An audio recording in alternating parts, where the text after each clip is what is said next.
سیدی اعلیٰ حضرت رحمت اللہ تعالی علیہ سے کسی نے کہا کہ حضور ایک جملے کے اندر سیدنا صدیق اکبر رضی اللہ تعالی عنہ کی شان لکھیے. ایک جملے کے اندر سیدنا صدیق اکبر کی شان لکھیے. آپ رحمت اللہ تعالی علیہ نے فرمایا کہ زمزمائے رضا حاضر ہے. فتاوی رضویہ شریف کے صفحے کے اوپر آپ رضی اللہ تعالی عنہ نے دو جملے ارشاد فرمائے. سیدنا ابو بکر صدیق رضی اللہ تعالی عنہ کی شان لکھ کر سامنے آ گئی. آپ کیا لکھتے ہیں؟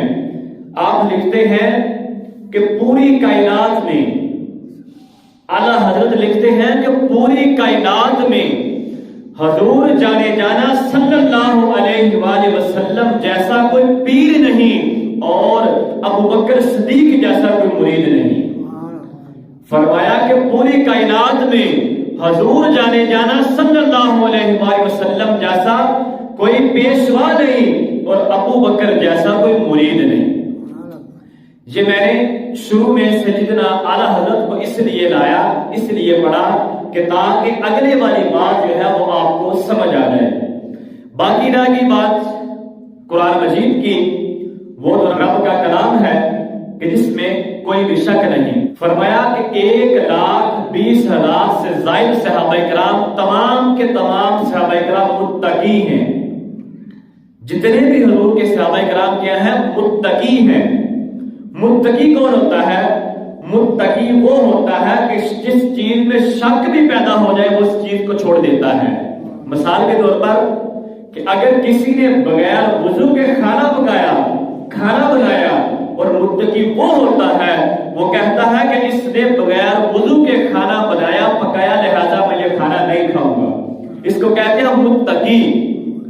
کہتا ہے کہ اگر پورا جہان بھی مجھ سے روٹھ جائے، چاہے پوری فیملی مجھ سے روٹھ جائے، پورے گھر والے مجھے بلانا چھوڑ دیں، لیکن اس نے بغیر وضو کے کھانا پکایا لہذا یہ میں کھانا نہیں کھاؤں گا. اس کو کہتے ہیں متقی. صحابہ کرام متقی ہیں. اور فرمایا ابو بکر صرف متقی نہیں بلکہ اتقا ہے. ابو بکر اتقا ہے. وَسَيُجَنَّبُهُ الْأَتْقَى. اتقا کس کو کہتے ہیں؟ اتقا کون ہوتا ہے؟ اتقا وہ ہوتا ہے جو متقیوں کا سردار ہوتا ہے. فرمایا ابو بکر متقیوں کا سردار ہے. ابو بکر اتقا ہے. اتقا فرمایا وہ ہوتا ہے کہ جیدے ورگا متقی ماں نے کبھی جمیا ہی نہیں ہے، اس کو اتقا کہتے ہیں. فرمایا ابو بکر سب سے بڑا اتقا ہے، متقیوں کا سردار ہے. اب آپ کے سامنے 3 دلیلیں پیش کرنی ہیں. ایک تو یہ تھی، قرآن مجید کے حوالہ تھا وَسَيُجَنَّبُهُ الْأَتْقَى کہ قرآن مجید نے سیدنا ابو بکر صدیق رضی اللہ تعالیٰ عنہ کو اتقا کہا ہے. وَسَيُجَنَّبُهُ الْأَتْقَى. اب دوسری دلیل حدیث شریف سے، ترمذی شریف کی حدیث مبارکہ ہے. حضور علیہ السلام نے فرمایا قم یا ابا بکر. ابو بکر کھڑے ہو جائیے. قم یا ابا بکر. ابو بکر کھڑے ہو جائیے. ابو بکر صدیق رضی اللہ تعالیٰ عنہ وہ کھڑے ہوئے اپنی جگہ سے، اور حضور علیہ السلام نے فرمایا صحابہ ان کو دیکھو. صحابہ ابو بکر کی طرف غور سے دیکھو.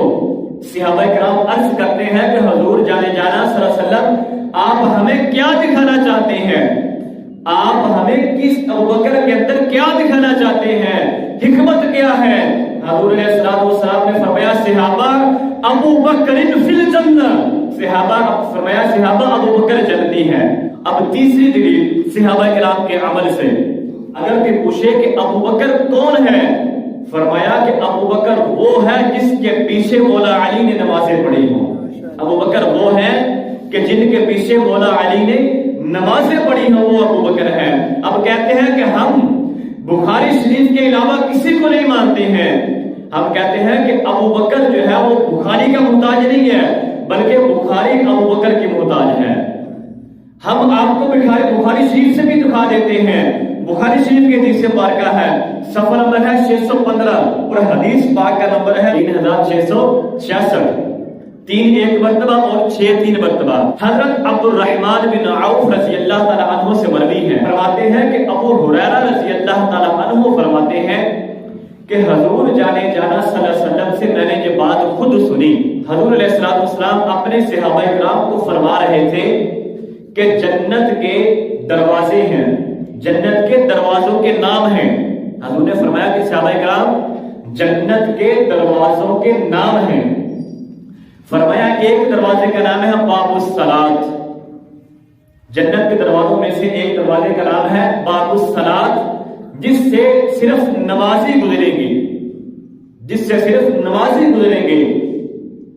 لیکن وہ نمازی کون نمازی گزریں گے؟ جن کی نماز کا معیار اللہ رب العزت چاہتا ہوگا، جن کی نماز کا معیار وہ ہوگا جو اللہ رب العزت چاہتا ہوگا۔ ایک نمازی وہ ہے، ایک نمازی وہ ہے کہ گھر بھی پاس ہے مسجد کے لیکن پھر بھی وضو مسجد میں آ کر کرتا ہے۔ ایک نمازی وہ ہے کہ جس کا گھر مسجد کے قریب ہے لیکن وضو پھر بھی مسجد میں آ کر کرتا ہے، اور ایک نمازی وہ ہے جو گھر وضو سے کر کے آتا ہے۔ لیکن جو فضیلت جو وضو گھر سے کر کے آتا ہے اس کو حاصل ہے، وہ فضیلت اس کو حاصل نہیں ہے جو مسجد میں آ کر وضو کرتا ہے۔ اور ایک نمازی وہ ہے جس کو امام صاحب ہاتھ جوڑ کر عرض کرتے ہیں کہ اپنا موبائل فون بند کر لیجئے، لیکن ایک نمازی وہ ہے جو اپنا موبائل فون گھر سے بند کرنے کی بجائے وہ گھر رہ کر آتا ہے۔ ایک نمازی وہ ہے، اور ایک نمازی وہ ہے کہ جو مسجد میں آ کر سر ڈانپتا ہے، جو مسجد میں آ کر سر ڈانپتا ہے، لیکن ایک نمازی وہ ہے جو گھر سے سر ڈانپ کر آتا ہے۔ ایک نمازی وہ ہے جب وہ نماز پڑھتا ہے، جب وہ نماز پڑھتا ہے تو وہ سوچتا رہتا ہے، لیکن ایک نمازی وہ ہے جب وہ نماز پڑھتا ہے تو اس کی آنکھوں سے آنسو جاری ہوتے رہتے ہیں، جس کی آنکھوں سے آنسو جاری ہوتے رہتے ہیں۔ تو ان نمازیوں کا معیار ہے، اللہ رب العزت باب الصلاۃ سے ان نمازیوں کو داخل فرمائے گا کہ جن کا معیار اللہ رب العزت کے مطابق ہوگا، جن نمازیوں کا معیار اللہ رب العزت کے ہاں ہوگا وہی جو ہے وہ نمازی باب الصلاۃ سے داخل ہوں گے۔ فرمایا صحابہ ایک دروازے کا نام باب الصلاۃ ہے جس سے صرف نمازی داخل ہوں گے۔ اور آگے فرمایا باب الجہاد، ایک دروازے کا نام باب الجہاد ہے جس سے مجاہد داخل ہوں گے، جس دروازے سے مجاہد داخل ہوں گے۔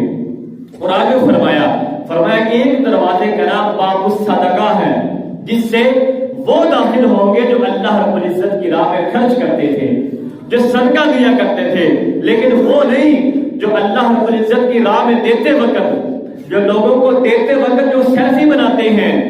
آج کس طرح کا دور آ چکا ہے جس کو ہم جناب والا کو دیتے ہیں، اللہ رب العزت کی راہ میں دیتے ہیں، اور لینے والا جب پوچھتا ہے کہ قبلہ آپ ہمیں دے رہے ہیں، وہ دینے سے پہلے پوچھتا ہے کہ آپ ہماری تصویر تو نہیں بنائیں گے، آپ ہمارے ویڈیو تو نہیں بنائیں گے۔ ایک وقت وہ تھا کہ لوگ کہتے تھے کہ نیکی کر دریا میں ڈال، لیکن اب وقت وہ آ چکا ہے کہ نیکی کرتے ہیں اور انٹرنیٹ پہ ڈال دیتے ہیں، نیکی کرتے ہیں اور فیس بک پہ ڈالتے ہیں۔ فرمایا صدقہ اس طرح دو، اللہ رب العزت کی راہ میں اس طرح خیرات کرو کہ دائیں ہاتھ سے دو اور بائیں ہاتھ کو پتہ بھی نہ چلے۔ تو وہ جو دائیں ہاتھ سے دے اور بائیں ہاتھ کو پتہ بھی نہ چلے، فرمایا باب الصدقہ، صدقے والے دروازے سے وہ گزریں گے۔ اور فرمایا اور آگے فرمایا صحابہ ایک دروازے کا نام باب الریان، باب الصیام ہوگا جس سے روزے دار گزریں گے، جو روزے رکھتے ہوں گے اللہ کی رضا کے لیے، جو روزہ رکھتے ہوں گے وہ ایک دروازے سے وہ گزریں گے۔ اب صحابہ کرام اور حضور علیہ السلام کے درمیان یہ باتیں چل رہی ہیں، جو گفتگو ہو رہی ہے کہ حضور علیہ السلام صحابہ کرام کو فرما رہے ہیں کہ جنت کے دروازے ہوں گے، ایک کا نام باب الصلاۃ ہوگا، باب الجہاد ہوگا، باب الصیام ہوگا، باب الریان ہوگا، باب الصدقہ ہوگا۔ اب جب یہ باتیں چل رہی تھی تو ان میں سے ایک شہزادہ بھی بیٹھا ہوا تھا، ایک شہزادے بیٹھے ہوئے تھے جن کا نام ابو بکر صدیق رضی اللہ تعالیٰ عنہ ہے۔ آپ فرماتے ہیں کہ حضور جی جانے جانا صلی اللہ علیہ وسلم میں نے ایک مسئلہ پوچھنا ہے، حضور جی میں نے ایک مسئلہ پوچھنا ہے۔ اب دیکھیے حضرت ابو بکر صدیق رضی اللہ تعالیٰ عنہ کی نظر مسئلے پر ہے لیکن حضور علیہ الصلوۃ والسلام کی نظر ابو بکر کے نامہ اعمال پر ہے۔ ابو بکر پوچھتے ہیں کہ حضور جی میں نے ایک مسئلہ پوچھنا ہے۔ حضور علیہ الصلوۃ والسلام نے فرمایا کہ جی پوچھو کیا مسئلہ ہے۔ ابو بکر صدیق رضی اللہ تعالیٰ عنہ ہاتھ جوڑ کر عرض کرتے ہیں کہ حضور جی جانے جانا صلی اللہ علیہ وآلہ وسلم کیا کوئی ایسا بھی شخص ہے کہ جو ان تمام دروازوں سے جس کو بلایا جائے گا؟ کیا کوئی ایسا شخص ہے کہ جس کو ان تمام دروازوں سے بلایا جائے گا؟ حضور علیہ السلام نے فرمایا نعم، جی ہاں ہے۔ اب جواب حضور علیہ السلام نے دے دیا کہ جی ہاں ہے، اب بات ختم ہوگی۔